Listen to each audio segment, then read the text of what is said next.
उत्तर प्रदेश के विधानसभा चुनाव में जिस तरह से सपा ने कुछ जिलों में बीजेपी का सुपड़ा साफ किया था, उन जिलों में से एक है आजमगढ़।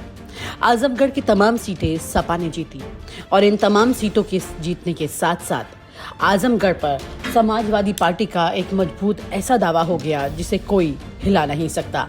लेकिन अब तस्वीरें सामने आ रही हैं समाजवादी पार्टी के रमाकांत यादव को लेकर।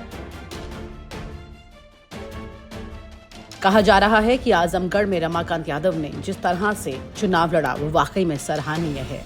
लेकिन अब आजमगढ़ के रमाकांत यादव, जो कि योगी के साथ सीधे सीधे टक्कर लेते हैं, आजकल उन्हें भी बुलडोजर का डर सताने लगा है। बुलडोजर का डर ऐसा है कि वो परेशान हो गए हैं, कहीं ऐसा ना हो कि सरकार आजमगढ़ में सेंध लगाने के लिए रमाकांत यादव को परेशान करना शुरू कर दे, क्योंकि रमाकांत यादव से पहले अभी हाल ही में कई सपा के लोगों पर बुलडोजर चलाया गया। जानकारियां ऐसी सामने आई कि तमाम सपा के नेता अब डरने लगे। 2024 का चुनाव 2 साल बाद है और उससे ठीक पहले बीजेपी के लिए बहुत बड़ी चुनौती है कि वो कैसे समाजवादी पार्टी को मिले जन समर्थन को तोड़े। उस जन समर्थन को तोड़ने की जद्दोजहद में बीजेपी का प्रमुख एजेंडा है समाजवादी पार्टी के लोगों को तोड़ो या फिर अपने साथ जोड़ो। इस तरह की रणनीति पर बीजेपी ने काम करना शुरू कर दिया है और ऐसे में सपा नेताओं में एक हाहाकार मचा है। क्या वाकई में समाजवादी पार्टी के लिए एक बड़ी कसौटी यहाँ पर शुरू हो गई है?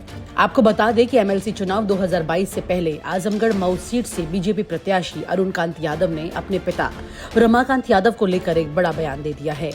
अरुणकांत ने कहा है कि रमाकांत यादव बीजेपी में शामिल हो सकते हैं। रमाकांत यादव बाहुबली नेता कहे जाते हैं और फूलपुर विधानसभा सीट से समाजवादी पार्टी के विधायक भी हैं। दरअसल अरुणकांत यादव ने कोपागंज ब्लॉक के बीएसएस महाविद्यालय में हुई जिला पंचायत प्रतिनिधियों की बैठक में शामिल होकर ये बात कही और इस बैठक में कैबिनेट मंत्री ए.के. शर्मा भी पहुंचे थे। इस बैठक में आजमगढ़ मऊ निकाय चुनाव के मद्देनजर चर्चा हुई। इस दौरान मीडिया से बात करते हुए अरुणकांत ने विपक्षी निर्दलीय प्रत्याशी पर धनबल का दुरुपयोग करने का आरोप लगाया और कहा कि चुनाव में ऐसा करना उचित नहीं है। वहीं जब मीडिया ने सवाल किया कि आपके परिवार के 2 सदस्य अलग अलग पार्टियों में हैं, तो अरुण यादव ने फौरन कहा कि हो सकता है कल वो भी बीजेपी में शामिल हो जाएं। यानी कि यहाँ पर अरुण अपने पिता रमाकांत की बात कर रहे हैं।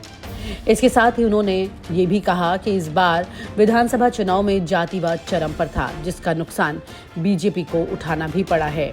रमाकांत यादव बीजेपी में शामिल हो सकते हैं। इसको लेकर जानकार कहते हैं कि अरुणकांत अपने आप को फंसा हुआ देखकर जानबूझकर समर्थन प्राप्त करने के लिए इस तरह का माहौल बना रहे हैं ताकि जातिवादी के नाम पर बीजेपी समर्थित वोटर उन्हें वोट कर दे। ऐसा ना हो कि निकाय चुनाव उनमें उन्हें गच्चा मिल जाए। वहीं दूसरी तरफ तस्वीर ये भी सामने आ रही है कि रमाकांत यादव बाहुबली नेता के रूप में जाने जाते हैं।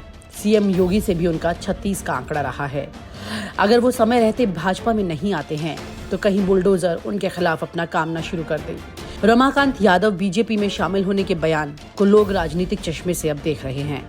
अब क्या रमाकांत अपना पाला बदल देंगे या फिर सपा का दामन थामकर आगे चलते रहेंगे, ये तो वक्त बताएगा। लेकिन रमाकांत यादव अखिलेश यादव के लिए भी एक महत्वपूर्ण व्यक्ति हैं।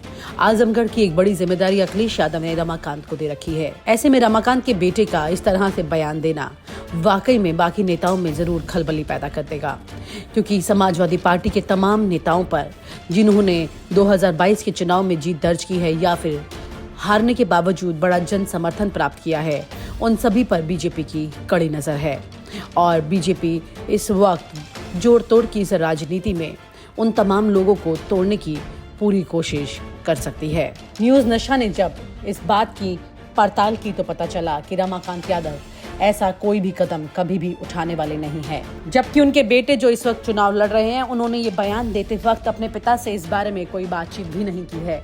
ऐसे में उनके बेटे अरुणकांत यादव का ये बयान कहीं भी किसी भी तरह से कुछ मायने नहीं रखता है। रमाकांत ने जिस तरह से आजमगढ़ में सपा को जीत दिलाई है, उसी के आधार पर रमाकांत सपा के साथ लगातार बने रहेंगे। और आप हमसे जुड़े रहने के लिए सब्सक्राइब करें YouTube पर, फॉलो करें Twitter पर और लाइक करें Facebook पर। और ज्यादा जानकारी के लिए आपको टाइप करना होगा सिर्फ न्यूज नशा।